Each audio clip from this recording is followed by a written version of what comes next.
పరంగా కాదు ఇక్కడ రాజకీయ పరంగా ఎన్నో అభివృద్ధి కార్యక్రమాలు చేసేది ఉండే మేము చేయలేకపోయాం. కానీ వైఎస్ఆర్సీపీ వచ్చాక ప్రజలను దోసుకుంటుంది, అడ్డగా దోసుకుంటుంది. కేవలం అభివృద్ధి చేయకుండా ప్రజలకు డబ్బులు పంచుతుంది అంటున్నారు. దీని మీద ప్రజలకు ఎక్కడ డబ్బులు పంచారండి?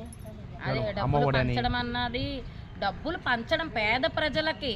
వాళ్ళు అభివృద్ధి పరంగా వెనకబడి ఉన్నారు, వాళ్ళు అభివృద్ధి పరంగా ముందంజలో ఉండాలి, అభివృద్ధి పరంగా విద్యాపరంగా ముందంజలో ఉండాలి, ఆర్థికంగా వెనకబడిన వాళ్ళందరూ వాళ్ళ కాళ్ళ మీద వాళ్ళ స్వశక్తితో వాళ్ళు నిలబడాలన్నది ఈ గవర్నమెంట్ యొక్క ముఖ్య ఉద్దేశం.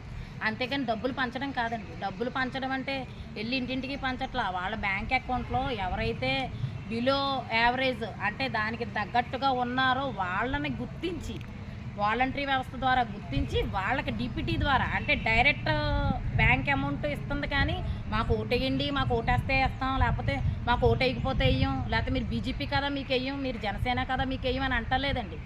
ఎవడైతే పేదవాడు ఉన్నాడో వాడికి